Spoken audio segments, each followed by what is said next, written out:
ಇವತ್ತು ಅತ್ಯುತ್ತಮ ನಟಿ ಪ್ರಶಸ್ತಿ, ಅದು ರಾಜ್ಯ ಪ್ರಶಸ್ತಿ ಅಂತ ಹೇಳಿದ್ರೆ ಅದು ಖಂಡಿತವಾಗ್ಲೂ ಒಂದು ಸುಲಭದ ಮಾತಲ್ಲ. ಒಂದೇ ಲೈನಲ್ಲಿ ಹೋಗ್ತಾ ಇದ್ದು ನನ್ನ ಗ್ರಾಫಲ್ಲಿ ಒಂದು ಐ ಥಿಂಕ್ ರಾಜ್ಯ ಪ್ರಶಸ್ತಿ ಒಂದು ದೊಡ್ಡ ಸರ್ಪ್ರೈಸ್ ಆಗಿ ಒಂದು ದೊಡ್ಡ ಶಕ್ತಿಯಾಗಿ ಬಂದಿದೆ ಅಷ್ಟೇ. ಮಾತಾಡೋ ಮಲ್ಲಿ ನೀನೇ ಚಂದಾನು. ಬಿಕಾಸ್ ಟೆಲಿವಿಷನ್ ಅನ್ನೋದು ಬಂದು ನಿಮಗೆ ನಿಮ್ಮ ಮನೆಯ ಥರ, ಇಟ್ ಇಸ್ ಅ ಹೋಮ್. ನನಗೆ ನಾನು ಆರಾಮ್ಸೆ ಆಟ ಆಡಿಕೊಂಡು ಎಲ್ಲ ಟೆಕ್ನಿಷಿಯನ್ಸ್ ಜೊತೆಗೆ ಮಾತಾಡ್ಕೊಂಡು it is like a different world ನನಗೆ. ಮನೆ ಕಟ್ಸಿದ್ರಿ, ಮನೆ ಬಗ್ಗೆ ಹೇಳಿ. ಮದುವೆ ಮಾಡಿ ನೋಡು, ಮನೆ ಕಟ್ಟಿ ನೋಡು ಅಂತ ಹೇಳ್ತಾರೆ. ಮದುವೆ ಮಾಡ್ಕೊಳ್ಳೋದು ಈಸಿ, ಅಂದರೆ ಹುಡುಗ ಇದ್ದರೆ ಅಥವಾ ಹುಡುಗಿ ಇದ್ದರೆ ಮದುವೆ ಮಾಡ್ಕೊಳ್ಳೋದು ಈಸಿ. ಮನೆ ಕಟ್ಟೋದು ಕಷ್ಟ, ಕಟ್ಟಿರೋ ಮನೇನ ಫಿನಿಶ್ ಮಾಡಿಸೋದು ಕಷ್ಟ. ಮದುವೆ ಯಾವಾಗ ಆದಾಗ ನಂಗೆ ಮದುವೆ ಬಗ್ಗೆ ದೇವರಾಣಿಗೂ ಇಂಟ್ರೆಸ್ಟ್ ಇಲ್ಲ. ಯಾರ್ಯಾರು ಏನಾದರೂ ಅಂದ್ಕೊಳ್ಳಿ, ನಂಗೆ ಇಂಟ್ರೆಸ್ಟೇ ಇಲ್ಲ ಮದುವೆ ಬಗ್ಗೆ. ಅದು ನ್ಯಾಚುರಲಿ ಆಗಬೇಕು. ಒಂದು ನಗು ತರಿಸ್ತಾನೆ, ಬಟ್ ಅವ್ರು ವಿನ್ ಆಗ್ತಾರೆ ಅಂತ ನಂಗೆ ಅನ್ನಿಸ್ತಾ ಇದೆ. ನಂಗೆ ಗೊತ್ತಿಲ್ಲ, ಬಟ್ 100% ಹೆಣ್ಮಕ್ಳು ವಿನ್ ಆಗಲ್ಲ. ಚಿರಋಣಿ ಆಗಿರ್ತೀನಿ. ಇನ್ನು ನನ್ನ ಕೊನೆಯ ಹೋಸ್ಟ್ ಆಗಿರುತ್ತೆ ಬಿಗ್ ಬಾಸ್ ಸೀಸನ್ ಅಲ್ಲಿ. 11 ವರ್ಷಗಳ ಎಕ್ಸ್ಪೀರಿಯನ್ಸ್ ಕಡಿಮೆನೇ ಅಲ್ಲ. ಆ್ಯಂಡ್ ಅವರೇ ಎಷ್ಟೋ ಸಲ ಹೇಳ್ಯಾರೆ, ಬಿಗ್ ಬಾಸ್ ಇನ್ಫ್ಯಾಕ್ಟ್ ನನ್ನ ಲೈಫ್ನು ಚೇಂಜ್ ಮಾಡಿದೆ ಇದು ಶೋ ಮಾಡೋದ್ರಿಂದ ಅಂತ. ಅವ್ರಿಗೆ ಗೊತ್ತಿಲ್ಲ, ಅವ್ರು ಆ್ಯಕ್ಚುಲಿ ಎಷ್ಟೋ ಜನ ಕಂಟೆಸ್ಟೆಂಟ್ಸ್ ಲೈಫ್ನು ಚೇಂಜ್ ಮಾಡಿದ್ದಾರೆ. ಮನ ಮಿಡಿದಂತಿದೆ ಪ್ರೀತಿಯ ಲಾಪಕ್ಕೆ. ಅದು ಬಹುಶಃ ಅಲ್ಲಿ ಹೋಗಿದ್ದಿದ್ರೆ ನನಗೆ ಇದು ಸ್ಟಾರ್ಡಮ್ ಏನೋ ಅಂತ ಅನ್ಸಿರೋದೇನೋ ಗೊತ್ತಿಲ್ಲ. But I always believed in hard working and ಅಷ್ಟೇ ಕೆಲಸ ಮಾಡ್ಕೊಂಡು ಬಂದಿದ್ದೀನಿ. ಅದಕ್ಕೆ ಪ್ರೀತಿ 13 ವರ್ಷದಿಂದ ಚೆನ್ನಾಗಿ ಕೊಡ್ತಿದ್ದಾರೆ. ಐ ಥಿಂಕ್ ಅದಷ್ಟೇ ನನ್ನ ಜೊತೆಲಿ ಹುಟ್ಟಿದ್ವಿ, ಆದರೆ ದಾರಿ ಬೇರೆ ಆಯಿತು. 13 ವರ್ಷಗಳ ಪರಿಶ್ರಮ, ಅದಕ್ಕೆ ಸಿಕ್ಕ ಫಲ ರಾಜ್ಯ ಪ್ರಶಸ್ತಿ. ಈಗಾಗಲೇ ಎಲ್ರಿಗೂ ಗೊತ್ತಿರುತ್ತೆ, ರಾಜ್ಯ ಪ್ರಶಸ್ತಿ 2019ನೇ ಸಾಲಿಗೆ ಯಾರಿಗೆ ಸಿಕ್ಕಿದೆ ಅನ್ನುವಂಥದ್ದು. ಅತ್ಯುತ್ತಮ ನಟ ಈಗಾಗಲೇ ನಿಮಗೆ ಗೊತ್ತು, ಕಿಚ್ಚ ಸುದೀಪ್ ಅವರು. ಅತ್ಯುತ್ತಮ ನಟಿ ಸಾಲಿಗೆ ಯಾರಿಗೆ ಸಿಕ್ಕಿದೆ? ಅನುಪಮಾ ಗೌಡ. ಸೊ ಮಿಸ್ ಅನುಪಮಾ ಗೌಡ ಅವರು ಇವತ್ತು ನಮ್ಮೊಟ್ಟಿಗಿದ್ದಾರೆ, ಮಾತಾಡಿಸ್ತಾ ಹೋಗ್ತೀನಿ. ನಾನಂತೂ ತುಂಬ ವರ್ಷ ಆಯಿತು ನಿಮ್ಮನ್ನು ನೋಡಿ. ಯಾಕಂತ ಹೇಳಿದ್ರೆ ನಿಮ್ಮ ಸಿನಿಮಾಗಳನ್ನು ನೋಡ್ತಾ ಇದ್ವಿ, ಕಿರುತೆರೆಯಲ್ಲಿ ನೋಡ್ತಾ ಇದ್ವಿ. ಇತ್ತೀಚೆಗೆ ಬ್ಯುಸಿ ಬೇರೆಗೆ, ಅಂದರೆ ಒಂದು ನಿರೂಪಕಿಯಾಗಿಯೇ ಫುಲ್ ಬ್ಯುಸಿ ಆಗಿಬಿಟ್ಟಿದ್ದೀರಾ. Very all the best and congratulations ಮೊದಲದಾಗಿ ನಿಮಗೆ. Thank you so much. ಏನು ರಿಯಾಕ್ಷನ್ ಬಂತು ನಿಮಗೆ ರಾಜ್ಯ ಪ್ರಶಸ್ತಿ ಸಿಕ್ಕಿದೆ ಅಂತ? ಯಾರ ಕಡೆಯಿಂದ ಫಸ್ಟು ನಿಮಗೆ ಕೇಳ್ಪಟ್ಟೆ? ನಾನು ಆ್ಯಕ್ಚುಲಿ ಒಂದು ಕಾಲಲ್ಲಿದೆ, ದಯಾಳ್ ಸರ್ 3 ಸಲ ಕಾಲ್ ಮಾಡಿದ್ರು. ಅವ್ರಿಗೆ ವಾಪಸ್ ಮಾಡೋ ಹೊತ್ತಿಗೆ ಸುಮಾರು ಕಾಲ್ಸ್ಗಳು ಬರೋಕ್ಕೆ ಶುರು ಆಯಿತು. ಆ್ಯಂಡ್ ನನಗೆ ಈ ಥರ 2019 ರಾಜ್ಯ ಪ್ರಶಸ್ತಿ ಅತ್ಯುತ್ತಮ ನಟಿಗೆ ನನ್ನನ್ನು ಚೂಸ್ ಮಾಡಿದ್ದಾರೆ. ಆ್ಯಂಡ್ ಆ ಪ್ರಶಸ್ತಿ ನನಗೆ ಬಂದಿದೆ ಅಂತ ಇಮಿಡಿಯೇಟ್ ನನಗೆ ಗೊತ್ತಾಯಿತು. ಯಾರೊಬ್ಬರ ಕಡೆಯಿಂದ ಬರಲಿಲ್ಲ, ಅದೇ ಸುಮಾರು ಕಾಲ್ಸ್ ಬರೋದು ನೋಡಿ ಇದು ಅದೇ ಇರಬಹುದೇನೋ ಅನ್ನೋಷ್ಟರಲ್ಲಿ ಮೆಸೇಜ್ ಬಂತು ನನಗೆ. ಲಿಸ್ಟ್ ಬಂದಿರುತ್ತಲ್ಲ, ಲಿಸ್ಟ್ ಬಂತು ನನಗೆ. ಸೊ ಖುಷಿ ಅನ್ನೋದಕ್ಕಿಂತ ಮೊದಲನೇದಾಗಿ ಶಾಕ್ ಆಯಿತು. ಕೈಯೆಲ್ಲ ಫುಲ್ ನಡ್ಕ ಶುರು ಆಗುತ್ತೆ. ಬಿಕಾಸ್ ಈ ಪ್ರಶಸ್ತಿ ಅನ್ನೋದು ಆಸೆ ಇರುತ್ತೆ, ಕನಸಿರುತ್ತೆ. ಬಟ್ ನಾನು ಅದನ್ನು ತಲೆಯಲ್ಲೂ ಇಟ್ಕೊಳ್ಳೋಕೆ ಹೋಗಿರಲಿಲ್ಲ. ಅಂದರೆ 2019 ತ್ರಯಂಬಕಂ ಅನ್ನೋ ಸಿನಿಮಾ ಮಾಡಿದ್ದು ಆಲ್ರೆಡಿ 5 ವರ್ಷ ಆಗಿದೆ. 5 ವರ್ಷ ಆದಮೇಲೆ ಪ್ರಶಸ್ತಿ ಬರುತ್ತೆ ಅಂತ ಯಾರೂ ಎಕ್ಸ್ಪೆಕ್ಟ್ ಮಾಡಿರಲ್ಲ. ಬಟ್ ಈಗ ಟರ್ಮ್ಸ್ಗೆ ಬಂದಿದ್ದೀನಿ, ಓಕೆ ಬಂದಿದೆ, ಈಗ ಖುಷಿ ಆಗ್ತಿದೆ, ವೆರಿ ವೆರಿ ಹ್ಯಾಪಿ. ಬಟ್ ಆ ಮೊಮೆಂಟಲ್ಲಿ ನಂಗೆ ಶಾಕ್ ಆಗಿದ್ದು ಉಂಟು, ಸ್ವಲ್ಪ ಪ್ಯಾನಿಕ್ ಆಗಿದ್ದು ಉಂಟು. ಇದೇನಿದು, ವಾಟ್ ಈಸ್ ಹ್ಯಾಪನಿಂಗ್ ಅಂತ. ಸೊ ಪ್ಯಾನಿಕ್ ಆದ್ರಿ, ಶಾಕ್ ಆಯಿತು, ಎಲ್ಲ ಆಯಿತು, ಜೊತೆಗೆ ಖುಷಿ ಆಯಿತಾ? ಅತ್ಯುತ್ತಮ ನಟ ಸುದೀಪ್ ಅವ್ರಿಗೆ ಸಿಕ್ತು, ಈ ಕಡೆ ನಟಿಯಾಗಿ ನನಗೆ ಸಿಕ್ತು ಅನ್ನುವಂಥದ್ದು. ಐ ಥಿಂಕ್ ಆ ಕಂಪ್ಯಾರಿಷನ್ ಅಂತ ಬಂದಾಗ ಡೆಫಿನೆಟ್ಲಿ ನಾನು ಅವರ ದೊಡ್ಡ ಅಭಿಮಾನಿ. ಯಾರ್ಯಾರಿಗೂ ಗೊತ್ತು, ಎಲ್ರಿಗೂ ಗೊತ್ತಿದೆ. ಸೊ ಅವ್ರ ಹೆಸರು ಕೆಳಗೆ ನನ್ನ ಹೆಸರು, ಅಂದರೆ ಬೇರೆ ಕ್ಯಾಟಗರಿಯಲ್ಲಿ ಬರೋದು ಬೇರೆ. ಅತ್ಯುತ್ತಮ ನಟ ಅವರು, ನನಗೆ ಅವ್ರ ನಟ ಆಗಿ ಸಿಕ್ಕಾಬಡೆ ಇಷ್ಟ. ಆ್ಯಂಡ್ ಅವ್ರ ಜೊತೆಗೆ ಎಲ್ಲ ಕಡೆಗೂ ಆ ಸುದೀಪ್ ಸರ್ ಫೋಟೋ, ಆ ಕಡೆ ನನ್ನ ಫೋಟೋ, ಅದು ನೋಡೋಕ್ಕೆ ಖುಷಿ ಆಗುತ್ತೆ, ನೋಡೋಕ್ಕೆ ಹೆಮ್ಮೆ ಆಗುತ್ತೆ. ಈಗ ರಾಜ್ಯ ಪ್ರಶಸ್ತಿ ಅನ್ನೋದು ನಂಗೆ ಎಷ್ಟು ಮನಸ್ಸಿಗೆ ಖುಷಿ ಕೊಟ್ಟಿದ್ದೋ, ಅವರ ಫ್ಯಾನ್ ಗರ್ಲ್ ಆಗಿ ನನಗೊಂಥರ ಇದು very big and proud moment.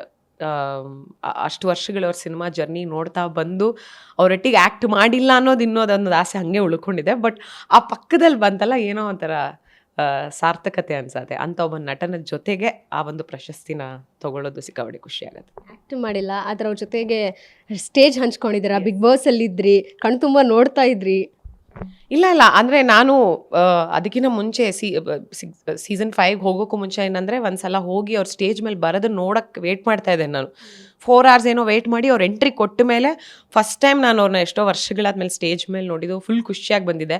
I never thought ನಾನು ಬಿಗ್ ಬಾಸಿಗೆ ಹೋಗ್ತೀನಿ ಅಂತ. ಅಲ್ಲಿ ಒಬ್ಬ ಹೋಸ್ಟ್ ಅನ್ನೋದಕ್ಕಿಂತ ಅವರೊಬ್ಬ ಗೈಡ್ ಆಗಿ, ಒಬ್ಬ ಫ್ರೆಂಡ್ ಆಗಿ ಗೈಡ್ ಮಾಡ್ತಾ ಹೋಗ್ತಾರೆ ಥ್ರೂ ಔಟ್ ದ ಸೀಸನ್. ಒಂದು ಸಲ ಅಲ್ಲ ಅಂತ 2 ಸಲ ಹೋದೆ. ಸೊ 2 ಸಲ ಆಲ್ಮೋಸ್ಟ್ 100 ದಿನಗಳ ಕಾಲ ಅವ್ರ ಜೊತೆಗೆ ಮಾತಾಡಿರೋದಿದೆ, ಸ್ಯಾಟರ್ಡೇಸ್ ಆ್ಯಂಡ್ ಸಂಡೇಸ್ ಆ ಥರ. ಅಂದರೆ ಒಬ್ಬ ವ್ಯಕ್ತಿಯಾಗಿ ನನಗೆ ಸುದೀಪ್ ಸರ್ ಏನಂತ ಗೊತ್ತಾಗ್ತಾ ಹೋಗೋಕ್ಕೆ ಶುರುವಾಯಿತು. ಸೊ ಎಲ್ಲ ವಿಚಾರಗಳನ್ನ ತಲೆಯಲ್ಲಿಟ್ಕೊಂಡಾಗ ಸಿಕ್ಕಾಬಡೆ ಖುಷಿ ಇದೆ ನಂಗೆ ಅವ್ರ ಜೊತೆಗೆ ಅವಾರ್ಡ್ನ ತೊಗೋತಾ ಇರೋದಕ್ಕೆ. ಪ್ರಶಸ್ತಿಗಳಂದ್ರೆ ನಿಮಗೆ ಯಾವ ರೀತಿ, ಅದನ್ನು ಯಾವ ರೀತಿ ವಿಶ್ಲೇಷಣೆ ಮಾಡ್ತೀರಾ? ಅಂದರೆ ಈಗ ಚಿಕ್ಕ ವಯಸ್ಸಲ್ಲಿದ್ದಾಗ ಯಾವುದೋ ಒಂದು ರನ್ನಿಂಗ್ ರೇಸ್ ಇರಬಹುದು, ಯಾವುದೋ ಒಂದು ಸಣ್ಣ ಪುಟ್ಟ ಪ್ರೈಸ್ ಸಿಕ್ಕಿದ್ರೆ ಸಾಕು ಅನ್ನೋ ರೀತಿ ಇರ್ತಾರೆ. ಇವತ್ತು ಅತ್ಯುತ್ತಮ ನಟಿ ಪ್ರಶಸ್ತಿ, ಅದು ರಾಜ್ಯ ಪ್ರಶಸ್ತಿ ಅಂತ ಹೇಳಿದರೆ ಅದು ಖಂಡಿತವಾಗ್ಲೂ ಒಂದು ಸುಲಭದ ಮಾತಲ್ಲ. ಅಷ್ಟು ಪರಿಶ್ರಮ ಖಂಡಿತವಾಗ್ಲೂ ನಿಮ್ಮಲ್ಲಿ ಅದು ಕಾಣಿಸುತ್ತೆ. ಹಾಗಾಗಿ ಅದನ್ನು ಆಯ್ಕೆ ಮಾಡಿ ಕೊಟ್ಟಿರುವಂಥದ್ದು. ಸೊ ಆ ಒಂದು ಮೆಮೊರೀಸ್ ನನಗೆ ನನ್ನ ಲೈಫಲ್ಲಿ ಯಾವತ್ತೂ ಫಸ್ಟ್ ಪ್ರೈಸ್ ಅಂತ ತೊಗೊಂಡೇ ಇಲ್ಲ. ಅದಕ್ಕೆ ನಮ್ಮ ಅಮ್ಮನ ಹತ್ರ ಹೊಡ್ಸ್ಕೊಂಡಿದ್ದೀನಿ. ನಾನು ಸ್ಪೋರ್ಟ್ಸಲ್ಲಿ ಎಂಥದ್ದು ಇರಲಿಲ್ಲ, ಬರೀ ಈ ಲೆಮನಿಂದ ಸ್ಪೂನ್ ಮಾಡ್ತೀವಿ ಗೊತ್ತಾ, ಅದರಲ್ಲೂ ಸೆಕೆಂಡು ಥರ್ಡು ಯಾವುದೇ ಬಂದರೂ, ಈಗ ಕ್ಲಾಸಲ್ಲಿ ರ್ಯಾಂಕಿಂಗ್ಸ್ ಬಂದರೂ 2-3 ಮೊದಲನೇದು ಯಾವತ್ತೂ ನಂಗೆ ಸಿಕ್ಕೇ ಇಲ್ಲ. ಬಟ್ ನನಗೆ ಅದು ಏನು ಮೊದಲನೇದು ಬೇಕು ಅನ್ನೋದು ನಂಗೆ ಏನಿರಲಿಲ್ಲ. ಆ್ಯಂಡ್ ಸೀರಿಯಲ್ಸ್ ಮಾಡುವಾಗಲೂ ನನಗೆ ಐ ಥಿಂಕ್ ಒಂದೇ ಸಲ ನನಗೆ ಅವಾರ್ಡ್ ಬಂದಿದ್ದು ಅನುಬಂಧ ಅವಾರ್ಡ್ಸ್. ಅದು ಅನುಪಮಂಗೆ ಬರಲಿಲ್ಲ, ಕ್ಯಾರೆಕ್ಟರಿಗೆ ಬಂತು. So definitely it is not for me. ನನಗೆಲ್ಲೂ ಇಷ್ಟು ವರ್ಷಗಳ ಅವಾರ್ಡ್ ಬಂದಿಲ್ಲ. ಆ್ಯಂಡ್ ಆ ಕರಾಳ ರಾತ್ರಿಗೆ ಸೈಮಾಲಿ ಬೆಸ್ಟ್ ಡೆಬ್ಯೂಟೆಂಟ್ ಬಂತು, ಅತ್ಯುತ್ತಮ ನಟಿ ಅಲ್ಲ. ಬಟ್ ಆ ವರ್ಷದಲ್ಲಿ ಆ ಒಂದು ಅವಾರ್ಡ್ ಬಂದಿದ್ದು ಬಿಟ್ಟರೆ 2018 ನಾನು ಆ ಕರಾಳ ರಾತ್ರಿಗೆ ಸ್ಟೇಟ್ ಅವಾರ್ಡಲ್ಲಿ ನಾಮಿನೇಟ್ ಆಗಿದ್ದೆ. ಬಟ್ ಅದು ಮಿಸ್ ಆಯಿತು. ನನಗೆ ಮಿಸ್ ಆಗಿದ್ದ ದಿನ ನಂಗೆ ಫೋನ್ ಬಂದಾಗ ಸ್ವಲ್ಪ ಬೇಜಾರಾಯ್ತು. ಅಯ್ಯಯ್ಯೋ, ಈ ಫಿಲಮ್ಗೆ ನಂಗೆ ಈ ಕ್ಯಾರೆಕ್ಟರಿಗೆ ಬರಲಿಲ್ವಲ್ಲ ಅಂತ ಬೇಜಾರಾಗಿತ್ತು. ಬಟ್ ಇದಕ್ಕೆ ಇಷ್ಟು ದೊಡ್ಡ ಶಕ್ತಿ ಇದೆ ಅಂದರೆ ಈ ಒಂದು ಪ್ರಶಸ್ತಿಗೆ ಅನ್ನೋದು ನನಗೆ ಬಂದು ಅದ್ರ ಒಳಗಡೆ ಆ್ಯಕ್ಚುಲಿ ಸೋಕಿನಾಗಕ್ಕೆ ಶುರು ಆದಮೇಲೆ ದು ವೇಟೇಜ್ ಆಫ್ ರಾಜ್ಯ ಪ್ರಶಸ್ತಿ ನನಗೆ ಅರಿವಾಗೋಕ್ಕೆ ಶುರುವಾಗಿದೆ. ಅಂದರೆ ಈಗ ಪ್ರತಿಯೊಬ್ಬರು ಇಂಡಸ್ಟ್ರಿಯಿಂದ ಕಾಲ್ ಮಾಡೋಕ್ಕೆ ಶುರು ಮಾಡ್ತಾರಲ್ಲ, ತೊಗೊಂಡಿರೋ ಅಂಥವ್ರು. ಈಗ ತಾರಮ್ಮನು ಕಾಲ್ ಮಾಡಿ ನಂಗೆ ಎಕ್ಸ್ಪ್ಲೇನ್ ಮಾಡಿದಾಗ ನಂಗೆ ಆಗ ಅರ್ಥ ಆಗ್ತಾ ಹೋಗಿದ್ದು ರಾಜ್ಯ ಪ್ರಶಸ್ತಿ ಅನ್ನೋದು ಎಷ್ಟು ದೊಡ್ಡ ಮಟ್ಟಿಗೆ ಅಂತ. ಈಗ ಕೇಳಕ್ಕೆ ಹೌದು, ಬಟ್ ನಿಮಗೆ ಸಿಕ್ಕಿದಾಗ ನಿಮ್ಗೆ ಅದ್ರ ವ್ಯಾಲ್ಯೂ ಏನಂತ ಗೊತ್ತಿರಲ್ಲ. ಎಲ್ಲರೂ ಸುತ್ತಮುತ್ತ ಹೇಳುವಾಗ ನಿಮಗೆ ಗೊತ್ತಾಗ್ತಾ ಹೋಗುತ್ತೆ.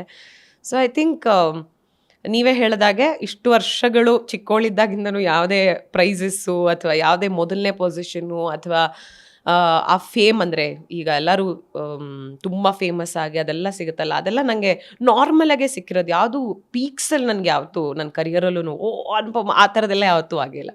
ಪ್ರೀತಿಯಿಂದ ಮಾತಾಡಿಸ್ತಾರೆ, ಅದೆಲ್ಲ ಇದೆ. ಹೀಗೆ ಒಂದೇ ಲೈನಲ್ಲಿ ಹೋಗ್ತಾ ಇದ್ದು ನನ್ನ ಗ್ರಾಫಲ್ಲಿ ಒಂದು ಐ ಥಿಂಕ್ ರಾಜ್ಯ ಪ್ರಶಸ್ತಿ ಒಂದು ದೊಡ್ಡ ಏನಂತಾರೆ ಸರ್ಪ್ರೈಸ್ ಆಗಿ ಒಂದು ದೊಡ್ಡ ಶಕ್ತಿಯಾಗಿ ಬಂದಿದೆ ಅಷ್ಟೇ. ಈಗ ನಿಮ್ಮ ಜೊತೆಗೆ ಸುದೀಪ್ ಸರ್ಗೂ ಬಂತು. ಸುದೀಪ್ ಸರು ಹಲವು ವರ್ಷಗಳಿಂದ ಯಾವುದೇ ಪ್ರಶಸ್ತಿಗಳನ್ನು ಸ್ವೀಕರಿಸ್ತಾ ಇಲ್ಲ. ಅದು ನನಗೆ ಬೇಡ, ಯಾಕಂದರೆ ನನಗಿಂತ ತುಂಬ ಚೆನ್ನಾಗಿ ಅಭಿನಯ ಮಾಡುವಂಥವ್ರು, ಶಕ್ತಿ ಇರುವಂಥವ್ರು ಇದ್ದಾರೆ, ಅವ್ರಿಗೆ ಕೊಡಿ ಅಂತ ಹೇಳ್ತಿದ್ದಾರೆ. ಇತ್ತೀಚೆಗೆ ಅದನ್ನು ಟ್ವೀಟ್ ಕೂಡ ಮಾಡಿದ್ರು, ರಾಜ್ಯ ಪ್ರಶಸ್ತಿ ನನಗೆ ಏನಕ್ಕೆ ಬೇಡ ಅನ್ನುವಂಥದ್ದನ್ನು ಹೇಳಿದರು. ಸೊ ಏನು ಅನ್ಸುತ್ತೆ ನಿಮಗೆ? ಸುದೀಪ್ ಸರ್ಗೆ ಅತ್ಯುತ್ತಮ ನಟ ಇರಬಹುದು, ಆ ಪ್ರಶಸ್ತಿ ರಾಜ್ಯ ಪ್ರಶಸ್ತಿ ಮೊನ್ನೆ ಕೊಟ್ಟರು. ಇನ್ನು ಕಳೆದ ವರ್ಷ ಆಗಸ್ಟ್ನಲ್ಲಿ ಡಾಕ್ಟರೇಟ್ ಪದವಿ ಕೂಡ ಕೊಟ್ಟರು ತುಮಕೂರಲ್ಲಿ. ಸೊ ಅದು ಕೂಡ ಬೇಡ ಅಂತ ಹೇಳಿದರು. ಐ ಥಿಂಕ್ ಈಗ ಸುದೀಪ್ ಸರ್ ಬೇಡ ಅಂತ ಹೇಳೋದ್ರ ಬಗ್ಗೆ ಕಮೆಂಟ್ ಮಾಡಬೇಕು ಅನ್ನೋದಾದರೆ, ಅವರೊಬ್ಬ ಇಂಡಿವಿಜುವಲ್. ಆ್ಯಂಡ್ ಒಬ್ಬ ಇಂಡಿವಿಜುವಲ್ ಆಗಿ ಇದು ನನಗೆ ಬೇಕು ಬೇಡ ಅಂತ ನಿರ್ಧಾರ ಮಾಡೋದು ಅವರಿಗೆ ಗೊತ್ತಿರುತ್ತೆ. ಆ್ಯಂಡ್ ಅವ್ರು ಯಾಕೆ ನಿರ್ಧಾರನ ತೊಗೊಂಡಿದ್ದಾರೆ ಅನ್ನೋದು ಅವ್ರಿಗೆ ಮಾತ್ರ ಗೊತ್ತಿರುತ್ತೆ. ಸೊ ನಾವು ಅವ್ರು ಯಾಕೆ ಅದನ್ನು ಬೇಡ ಅಂದರು, ಇದನ್ನು ಯಾಕೆ ಬೇಡ ಅಂದರು ಅಂತ ಕ್ವೆಶ್ಚನ್ ಹಾಕ್ಕೊಳ್ಳೋದಕ್ಕಿಂತ ನಂಗನ್ಸೋದು ಏನಂತ ಅಂದರೆ, ಪ್ರತಿಯೊಬ್ಬ ಇಂಡಿವಿಜುವಲ್ ಚಾಯ್ಸ್ನ ನಾವು ರೆಸ್ಪೆಕ್ಟ್ ಮಾಡೋದು ತುಂಬ ಉತ್ತಮ ಆಗುತ್ತೆ ಅಂತ ನಂಗನ್ಸುತ್ತೆ. ನಂಗೆ ಖಂಡಿತವಾಗ್ಲೂ ಗೊತ್ತಿಲ್ಲ ಅವ್ರು ಯಾಕೆ ಈ ಡಿಸಿಷನ್ನ ತೊಗೊಂಡ್ಯಾರೆ. ಆ್ಯಂಡ್ ನೀವೇ ಹೇಳಿದಾಗಲೂ ಇನ್ನೊಂದು ಲೈನ್ ಇತ್ತು, ಬರ್ತಿರೋಂಥವರಿಗೆ, ಹೊಸಬರಿಗೆ, ತುಂಬ ಸಿನಿಮಾಗಳನ್ನ ಮಾಡ್ತಿರೋರಿಗೆ ಕೊಡಿ ಅನ್ನೋದು ಕೂಡ ಇನ್ನೊಂದು ಲೈನ್ ಇದೆ. ಐ ಥಿಂಕ್ ಅದು ಅವ್ರ ವ್ಯಕ್ತಿತ್ವನ ತೋರಿಸುತ್ತೆ. ನನಗೆ ಬೇಡ ಅಂತ ಹೇಳೋದು ಬೇರೆ, ನನಗೆ ಕೊಡೋ ಬದಲು ಬೇರೆಯವ್ರಿಗೆ ಕೊಡಿ ಅಂತ ಹೇಳೋ ವ್ಯಕ್ತಿತ್ವ ಬೇರೆ. ಐ ಥಿಂಕ್ ಆ ವ್ಯಕ್ತಿತ್ವ ನನಗೆ ಎದ್ದು ಕಾಣುತ್ತೆ. And it is personal choice and I will always respect that choice. ನಿಮಗೆ ರಾಜ್ಯ ಪ್ರಶಸ್ತಿ ಸಿಕ್ಕಿದ ಮೇಲೆ ನಾನು ಸೋಷಿಯಲ್ ಮೀಡಿಯಾದಲ್ಲಿ ಒಂದು ಮೀಮ್ ನೋಡಿದೆ. ಏನಂದರೆ, ಅನುಪಮಾ ಗೌಡ ಅವರು ಇಷ್ಟು ಅತ್ಯುತ್ತಮ ನಟಿ ಅನ್ನೋ ಪ್ರಶಸ್ತಿನ ಅವರೇ ಆಯ್ಕೆ ಮಾಡಿ ಗುರುತಿಸಿ ಕೊಟ್ಟಿದ್ದಾರೆ. ಎಲ್ಲಿ ಒಂದು ಕಡೆ ಅವಕಾಶಗಳು ಅವರಿಗೆ ಸಿಕ್ತಿಲ್ವಾ ಅಥವಾ ಇವರೇ ಆಯ್ಕೆ ಮಾಡ್ತಿಲ್ವಾ? ಸಿಕ್ತಿಲ್ಲ ಅಂತಲೇ ಹೇಳೋದು ಸತ್ಯ, ಸಿಕ್ಕಿಲ್ಲ ನನಗೆ. ಇದು ರಾಜ್ಯ ಪ್ರಶಸ್ತಿ ಬಂತು ಅನ್ನೋದಕ್ಕೋಸ್ಕರ ನಾನು ಹೇಳ್ತಾ ಇಲ್ಲ. 2018 ನಂಗೆ ಅರ್ಥ ಆಗಿದೆ ಏನಂದರೆ, ಈಗ ಆ ಕರಾಳ ರಾತ್ರಿ ಆದಮೇಲೆ ಐ ಥಿಂಕ್ ನನ್ನ ಕರಿಯರಲ್ಲಿ ನಾನು ಯಾರಿಗಾದರೂ ನನ್ನ ಕೆಲಸನ ತೋರಿಸ್ಬೇಕು ಅಂತ ಅಂದರೆ ಆ ಸಿನಿಮಾ ನಾನು ತೋರಿಸ್ತೀನಿ, ನಾನು ಆ್ಯಕ್ಟಿಂಗ್ ನೋಡಿ ಅಂತ ತೋರಿಸ್ತೀನಿ. ನಾನು ಸಿನಿಮಾನೇ ಮಾಡಬಾರ್ದು ಅಂದ್ಕೊಂಡಿದ್ದೊಳಗೆ ಆ ಸಿನಿಮಾ ಬಂತು. ಆ್ಯಂಡ್ ಸಿನಿಮಾ ಎಲ್ಲರೂ ಜನ ನೋಡಿ ಇಷ್ಟಪಟ್ಟರು, ಅಂದ್ಕೊಂಡಂಗೆ ರೀಚ್ ಆಗಲಿಲ್ಲ ಹೌದು. ಬಟ್ ಈಗ ಇಂಡಸ್ಟ್ರಿಯಲ್ಲಿ ನಾವು ಪ್ರೀಮಿಯರ್ ಅಂತೆಲ್ಲ ಮಾಡಿದಾಗ ಎಲ್ಲರೂ ಬಂದು ನೋಡಿದ್ರು. ಎಲ್ಲರೂ ಹೇಳಿದ್ದು ತುಂಬ ಸ್ಟ್ಯಾಂಡ್ ಔಟ್ ಆಗ್ತಾ ಇದೆಯಾ ನೀನು ಸಿನಿಮಾದಲ್ಲಿ, ನಿನಗೆ ಒಳ್ಳೊಳ್ಳೆ ಪಾತ್ರಗಳು ಸಿಗುತ್ತೆ, you are here to stay in the industry, this was the line, she is here to stay. But ನಂಗೆ ಪಾತ್ರಗಳು ಬರಲೇ ಇಲ್ಲ 7 months. ಅದಕ್ಕಿಂತ ಮುಂಚೆ ಇನ್ನೊಂದು ಸಿನಿಮಾ ಒಪ್ಕೊಂಡಿದ್ದೆ, ಅದನ್ನು ಮಾಡಿದೆ. ಅದಾದಮೇಲೆ ಇನ್ನೊಂದು ಸಿನಿಮಾ ರಂಗಮಂದಿರ ಅಂತ ಮಾಡಿದೆ. ಸಿನಿಮಾ ಎಲ್ಲ ಆಯಿತು, ಡಬ್ಬಿಂಗ್ ಆಯಿತು, ರಿಲೀಸ್ ಆಗಿಲ್ಲ. ಇವತ್ತಿಗೆ ಅನ್ಫಾರ್ಚುನೇಟ್ಲಿ ಡೈರೆಕ್ಟರ್ ಕೂಡ ನಮ್ಮೊಟ್ಟಿಗಿಲ್ಲ. ಆ್ಯಂಡ್ ಇನ್ನೊಂದು ಫಿಲ್ಮ್ ಮಾಡ್ತೀನಿ ದ ಫಾಲನ್ ಅಂತ, ಅದು ಶೂಟಿಂಗ್ ಎಲ್ಲ ಆಯಿತು, ರಿಲೀಸ್ ಆಗಿಲ್ಲ. ಸೊ ಇದ್ರ ಮಧ್ಯದಲ್ಲಿ ಕೆಲವು ಸ್ಕ್ರಿಪ್ಟ್ಗಳನ್ನ ನಾನು ಕೇಳಿದ್ದೀನಿ, ನಾನು ಕೇಳಿಲ್ಲ ಅಂತ ಹೇಳಲ್ಲ. ಬಟ್ ಅದೇ ಥರದ ಪಾತ್ರಗಳು ಬರುತ್ತೆ. ಒಂದು ಗಾರ್ಮೆಂಟ್ಸ್ಗೆ ಹೋಗೋ ಹೆಂಗಸು, ಅವ್ರ ಗಂಡ ಇರ್ತಾರೆ, ಗಂಡ ಕುಡ್ಕ ಆಗಿರ್ತಾನೆ, ಇಬ್ಬರು ಮಕ್ಕಳಿರ್ತಾಳೆ, ಹೌ ಶಿ ವಿಲ್ ಸ್ಟ್ರಗಲ್ ಒಂದು ಲೈಫ್ನ ಕಟ್ಕೊಳ್ಳೋಕ್ಕೆ. ಇದೇ ಥರ ಒಂದು 10 ಸ್ಟೋರಿ ಬಂದರೆ ನನಗೆ ಅದನ್ನು ಒಪ್ಕೋಬೇಕಂತ ಅನಿಸಲ್ಲ. ಬಿಕಾಸ್ ಒಂದು ಸಿನಿಮಾಯಿಂದ ಇನ್ನೊಂದು ಸಿನಿಮಾಗೆ ನಿಮಗೆ ಚಾಲೆಂಜಿಂಗ್ ಆಗ್ತಾ ಹೋಗಬೇಕೆ ಪಾತ್ರ, ಅದೇ ಥರ ಆಗಬಾರ್ದು, ಅದೇ ಪ್ಯಾಟರ್ನ್ ಫಾಲೋ ಆಗಬಾರ್ದು. ಸೊ ಅದೇ ಥರ ಬಂದಂಥ ಸಿನಿಮಾಗಳನ್ನ ನಾನು ಒಪ್ಕೊಂಡಿಲ್ಲ. ಅದು ಬಿಟ್ಟು ನನಗೆ ಎಕ್ಸೈಟ್ ಮಾಡುವಂಥ ಸ್ಕ್ರಿಪ್ಟ್ಗಳು ಯಾರೂ ನನಗೆ ತಂದು ಕೊಟ್ಟಿಲ್ಲ. Not I'm saying that commercial ಸಿನಿಮಾನ ನಾನು ಎಕ್ಸ್ಪೆಕ್ಟ್ ಮಾಡ್ತಾ ಇದ್ದೆ, ದೊಡ್ಡ ಹೀರೋಗಳ ಜೊತೆಗೆ ಸಿನಿಮಾನ ಎಕ್ಸ್ಪೆಕ್ಟ್ ಮಾಡ್ತಿದ್ದೆ ಅಂತಲ್ಲ. ಒಂದು ಸಣ್ಣ ಪಾತ್ರ ಅಥವಾ ಕತೆ ತುಂಬ ಚೆನ್ನಾಗಿದ್ದು ಅದರಲ್ಲಿ ಒಂದೇ ಒಂದು ಸಣ್ಣ ಪಾತ್ರ ಇದ್ರೂ ಕೂಡ ನಾನು ಮಾಡೋಕ್ಕೆ ರೆಡಿ ಇದ್ದೆ. ಬಟ್ ನನಗೆ ಯಾವುದೇ ಆಫರ್ಸ್ ಬಂದಿಲ್ಲ ಒಪ್ಕೊಳ್ಳೋಕ್ಕೆ. ಗ್ಯಾರಂಟಿ ನ್ಯೂಸ್, ಸುದ್ದಿ ಖಚಿತ, ನ್ಯಾಯ ನಿಶ್ಚಿತ.